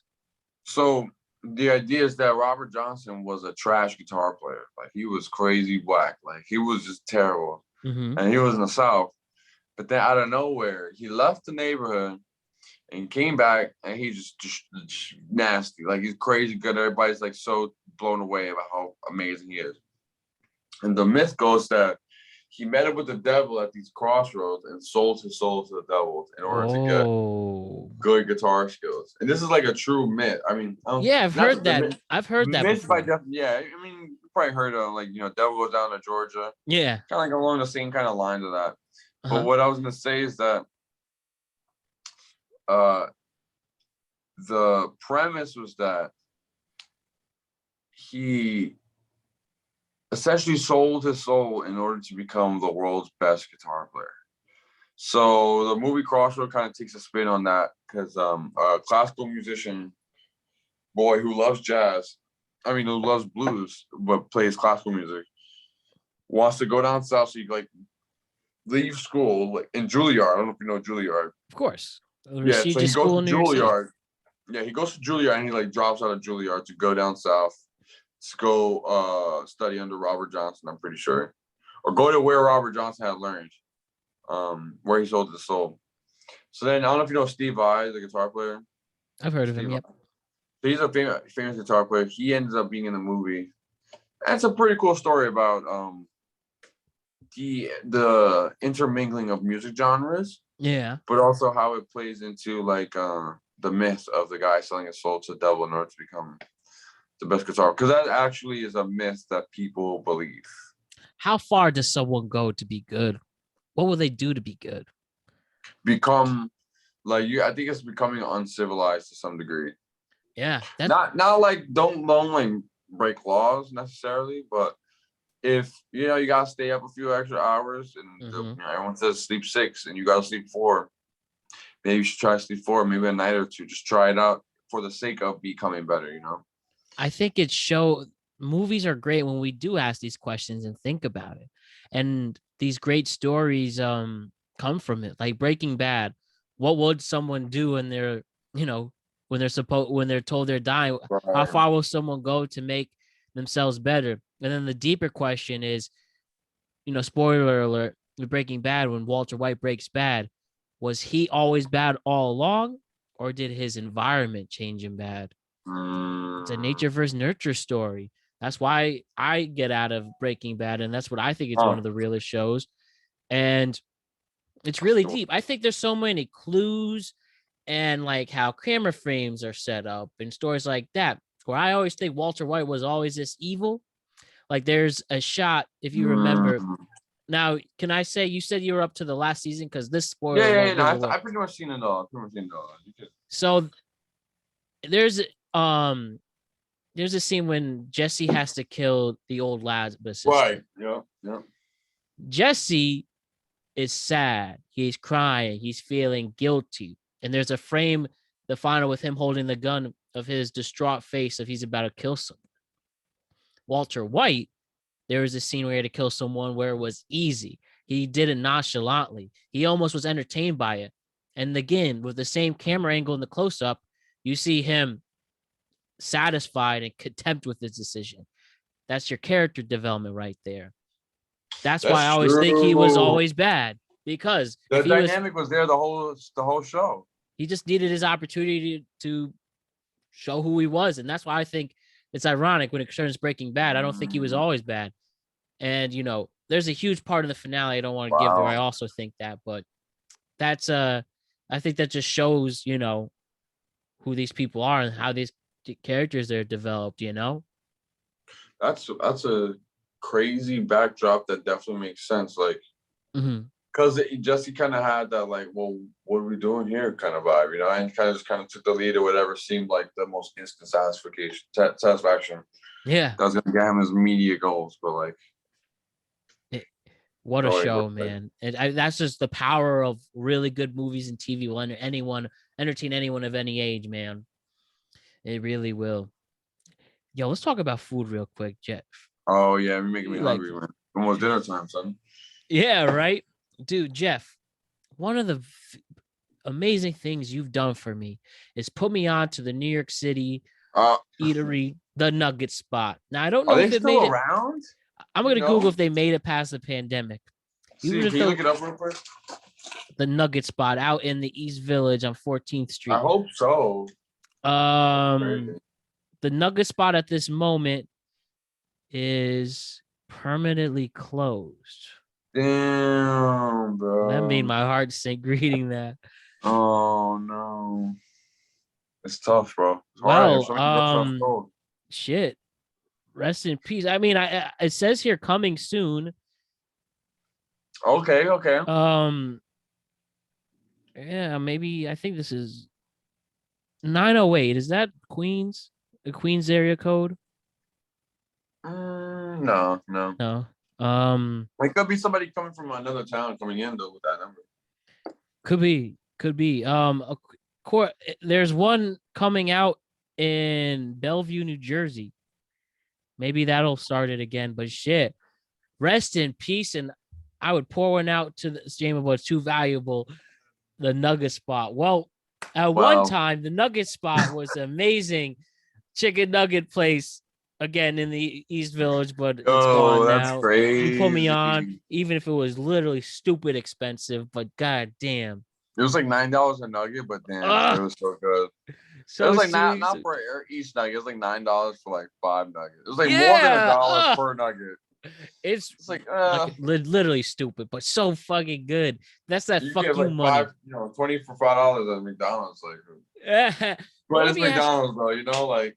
How do you feel about food when it comes like that? Is it better quality over quantity? Do you think there's hidden gem? Are you somebody who will spend the extra few bucks for a great meal? Or nah? Oh yeah, because me personally, I think the feeling after eating is also important. Yeah, you ever eat something you just feel like shit like right after, you're like, oh that's my why God. I had a real talk with myself at the end of the summer. I won't lie, I used to love fast food, man, and I still do, and I still support it, and it's especially clutch after the litness. But I was like, man, you feel so awful after eating some of this stuff. It's time to switch it up. Cook your own food. That's about the same price anyway. And it's probably cheap. No, it's definitely cheaper if you stack it up and you meal plan, bro. Oh my God, you could buy like a box of 8 burgers for like $12 that are all like that's 4 meals right there. That's what I'm saying, man. It's doable. Yeah, it's funny you say that too. Cause I bought some burgers. I went grocery shopping today, and I'm gonna try it. But I realized I forgot buns, so after I'm done here, I have to go pick some up. But anyways, but yeah, food something real special. What are some of those other special foods that have an impact, whether out in Cleveland, whether in Hartford, New York, or the other places you've gone? Like I don't know if it's a cheese shortage, some type of shortage. Is a cheese shortage? Yeah, there's no like people not doing dollar slices no more, bro. I did see that inflation's really bad. You know, we hit a 30-year high in inflation. It was announced today. Yeah, I heard that. That's sad, man. The 99-cent slice, yeah, it's a novice at this point. Hopefully, we can be the change that we need to see in this world. You know. Yeah, I learned about how 99-cent slices were a result of the recession back in 2008, and I did not know that. I saw this Vice story on it, and yeah, whether you go to a Two Bros, other mistrusts, I've had 99-cent slices. I've had legit food poisoning from, and then I've also had, oh, it's fine, I just don't go there anymore. And then there's 99-cent slices like a Two Bros I could trust. I was like, okay, my hunger is gone, and I'm pretty satisfied with it. Right. You know, but then it's like, what are you gonna do now? What's next? That $2.75, 2 slices and a Coke deal. It's a thing of the past right now. It's probably gonna be a lot worse, man. It's gonna be like $2.75 for the soda, and then it's gonna be like $2.75 for the pizza. Oh my God. It's you're right. Is there any like, Cleveland pizza that competes or nah? Or is it different? It's different. Like it's not comparable. Yeah. Like, it's not. I don't want to talk about it in Cleveland, but I don't want to praise the wrong type of pizza. So their pizza is good. I mean, it depends on where you go. You definitely can't just go to any pizzeria and have good pizza, though. Yeah, that is a fact. Can't do that. You know what? One thing I fell in love with, Jeff, that I really didn't realize. If I have some extra dollars, why not do this and treat myself? Now, you can't DoorDash these foods or pick it up, but go into a true steakhouse. Man, I went to Longhorn Steakhouse, and I know it's a chain, but I went for the first time. Oh, but still. I mean, so satisfied. I had a beer. I had a really good Caesar salad. Hungry. I had a nice New York strip, medium rare.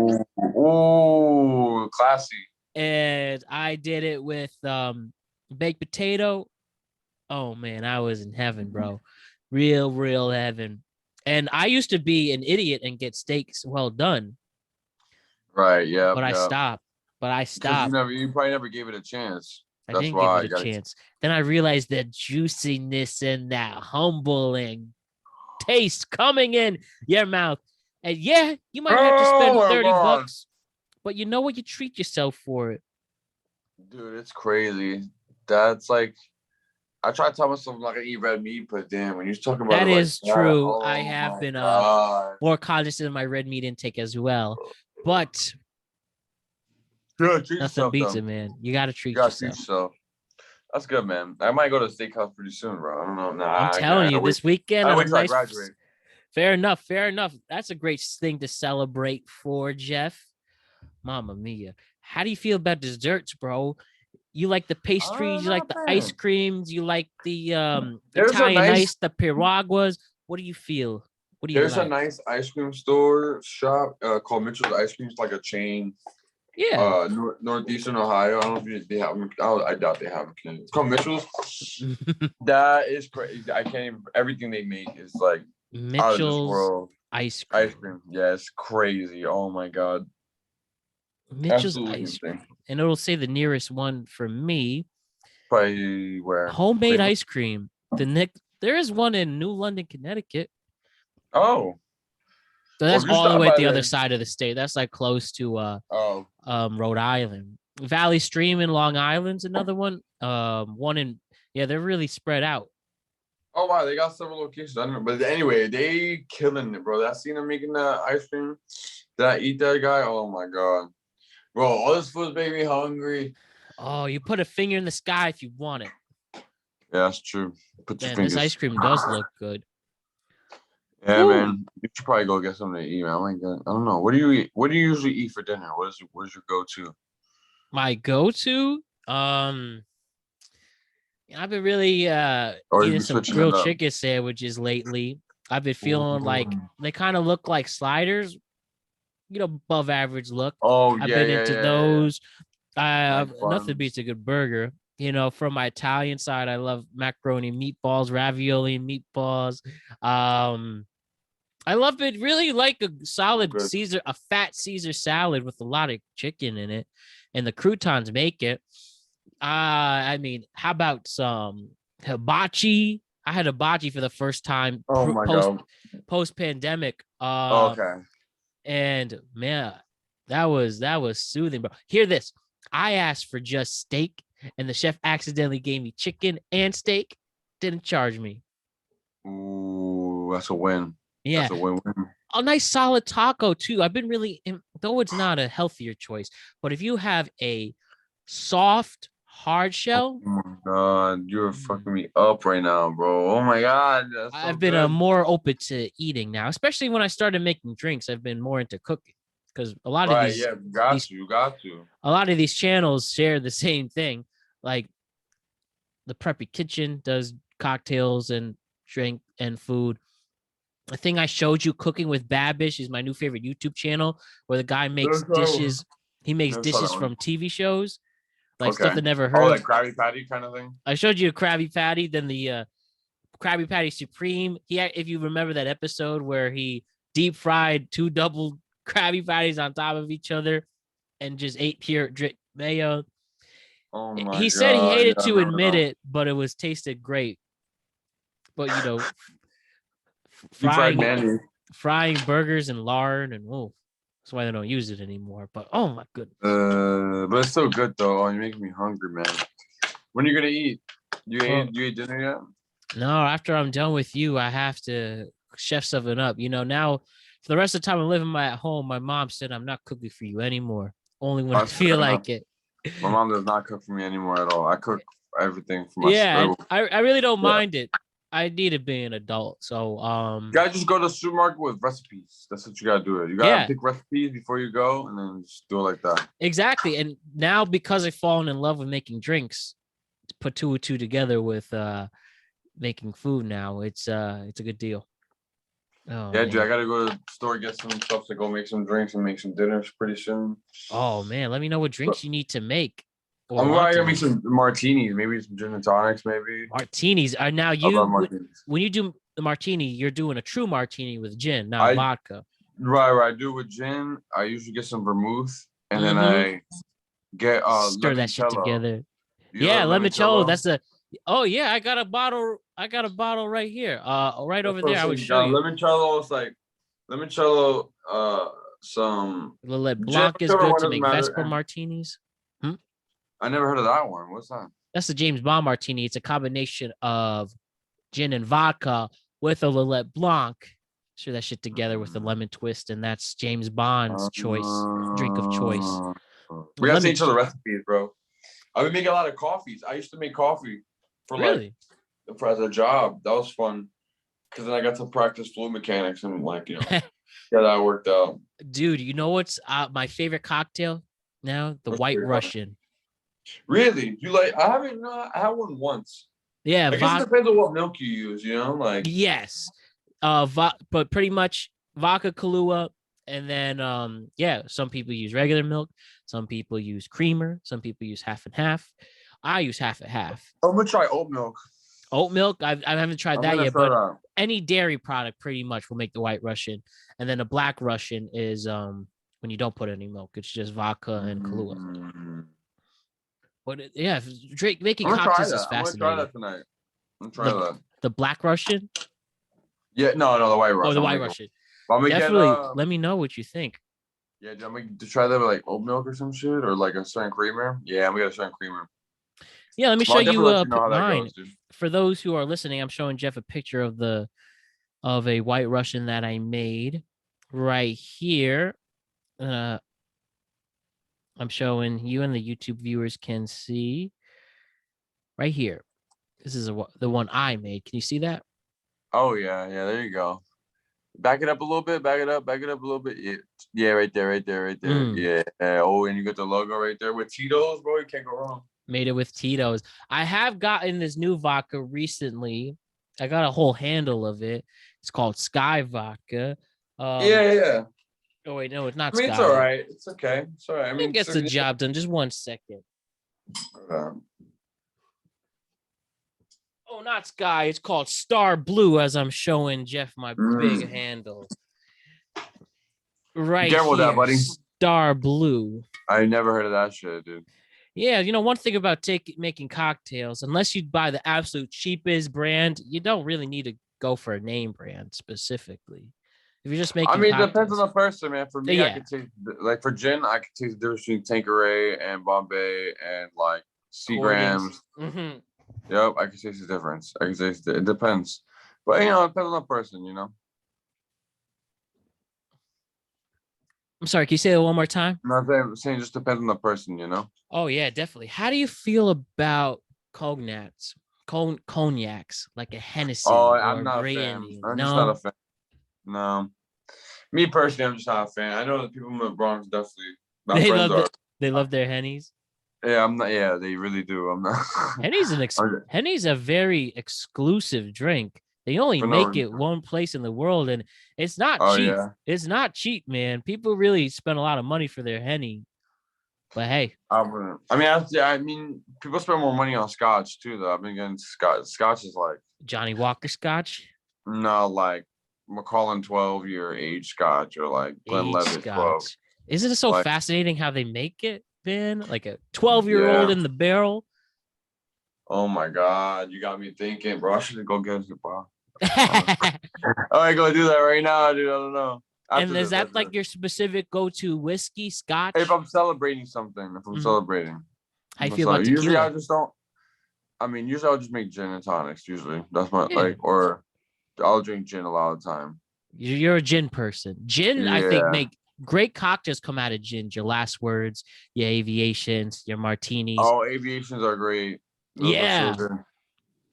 Real run, dude. How do you feel? I like whiskeys.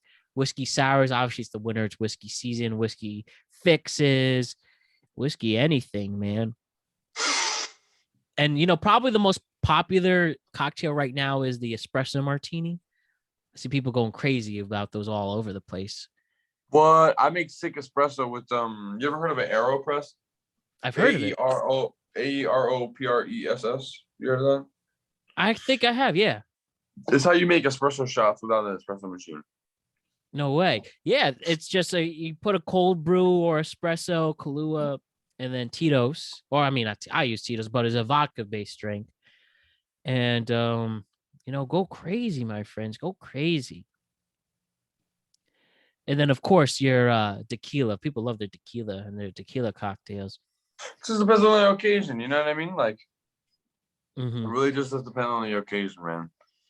Celebrate good times. Come on. Oh yeah, dude. Jeff, you and I have been killing it for an hour and a half. It feels You like want to hit it with the part 2 later?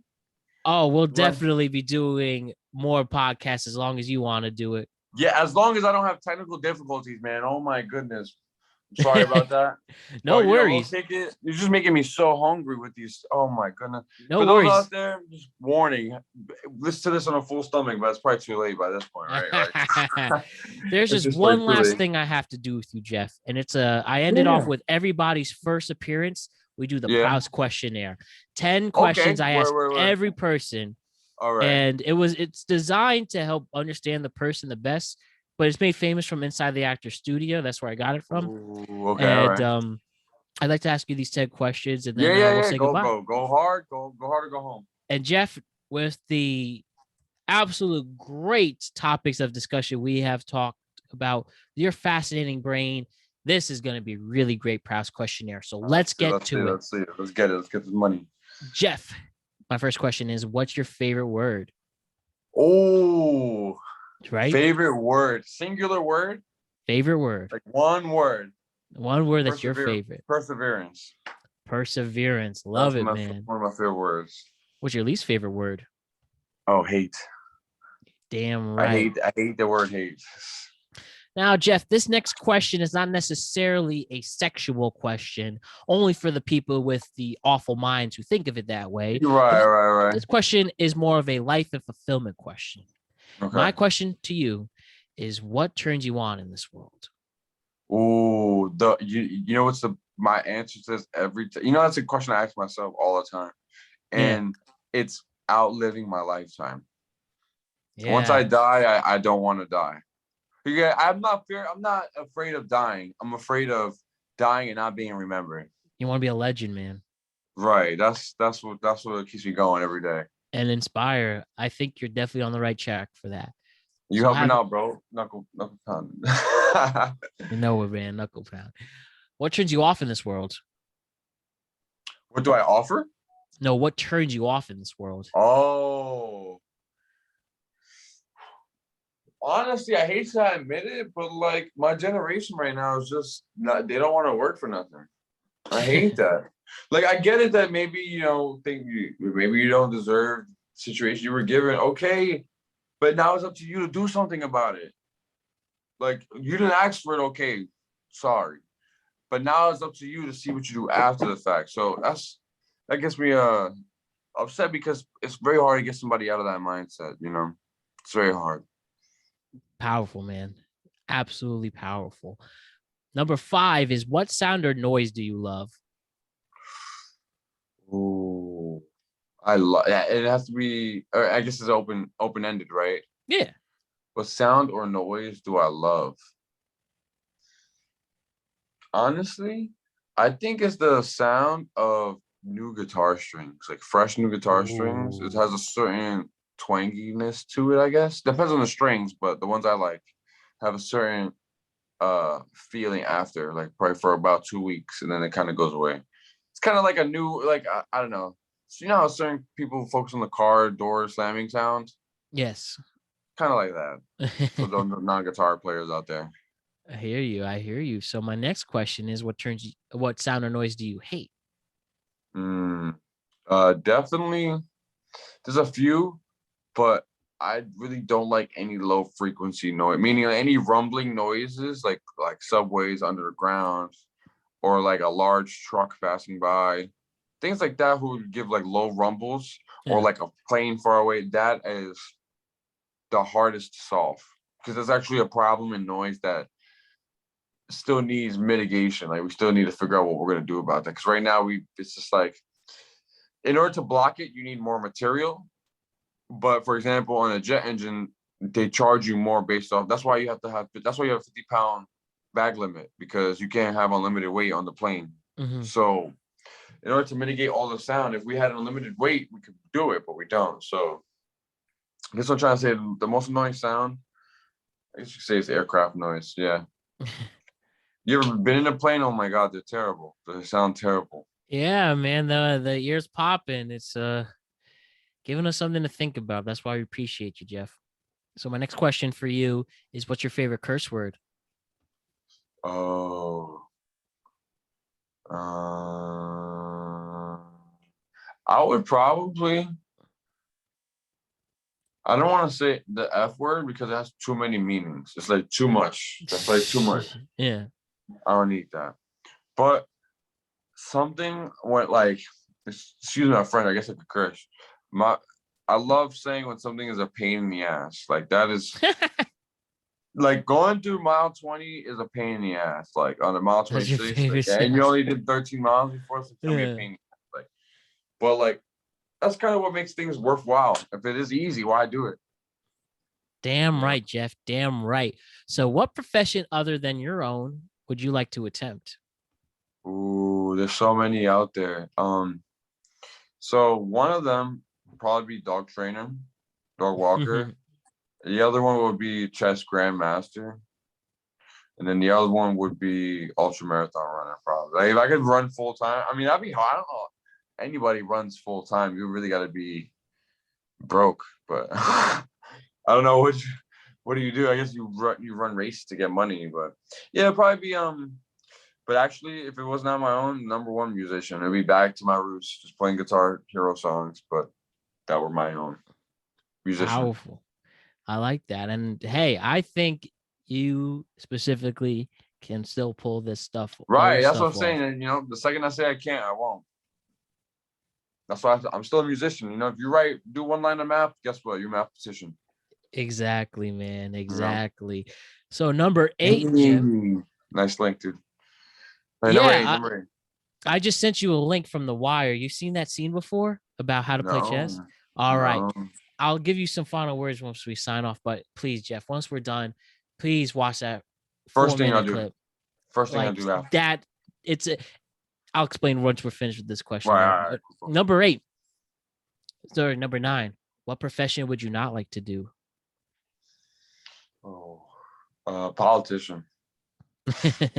Anything in politics. It's like I would love to in theory, but we all know it doesn't go down like that. You're damn right. That's one of the most powerful things I've ever heard on the podcast. In theory, we'd like to, but we know it doesn't go down like that. My final question before we say goodbye, Jeff, is if heaven exists, what would you like to hear God say to you when you arrive at the pearly gates? What would I like to hear, or what do I think I will be told? Or I would like to hear. Yeah. What would you like to hear? What I would like to hear is what happened to everybody else who died before me. That would be a good question.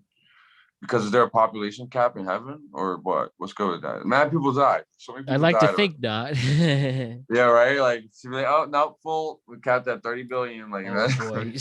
No, but I guess my question is, how should we personify God?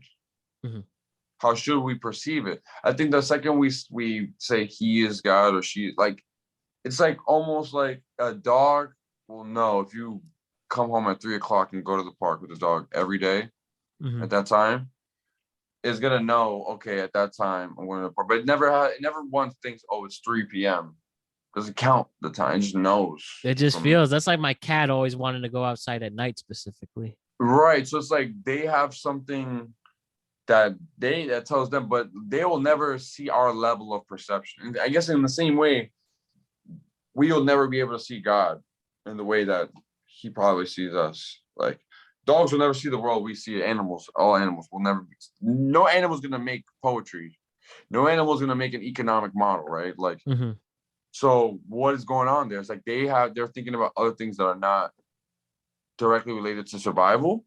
Yeah. And we don't have to think about all of that. So what is that level of abstraction for God? That's what I would ask him. What's up with that, bro? Now that's profound, man. Or homegirl, or ball of light, or what do I call you? You know what I'm saying? Are you they, or you're probably all of them? Right. You know what I mean? That's what I mean. What a question, man. Jeff, this was everything I wanted and more. This was really Thank sweet. you, bro. We had a great origin story. We debated on topics. We got deep. Everything I wanted in a productive conversation, man. And I learned a lot from it. I really appreciate every second. You have any too. final words? No, just thank you so much for having me, and then thank you to listeners, anyone who's listening out there. So one thing I want to tell anybody, I feel like, you probably hear different inspiring stories or motivating stories. Or whatever grinds your gears, go after it. Don't let anybody tell you can't do it, because Matt and I are living proof why you can do anything you want in this world. That's all I want to say. Couldn't say it any better, Jeff. Check out the clip I sent you. It's from the show The Wire on how to play chess with a very young Michael B. Jordan. Ooh. Like really young, like teenager Michael Yeah, B. Jordan. yeah. Oh, I gotta see that. Just 3 minutes and 30 seconds, and it gets real deep about how important that game is. Jeff, I love you, bro. Thank you so much for that, bro. I hope you come back. I really want you to come back. And yeah, dude, this was incredible. This is incredible. You want to come back on the show again? 1,000%, dude. Anytime. We're winning, man. I think a lot of audience members are gonna be really happy to hear that. Like I said, I love you, bro. Thank you so much for this, and we'll see you real soon. Thank you, Jeff. Love you too, fam, bro. Be safe out there. Whatever you do, just work your hardest, man. Man, great words from the great Jeff Severino. You're the man. God bless you. Keep inspiring in us, and I will see you very, very soon. Thanks, Have a great night, Jeff Severino. Everybody, see you later.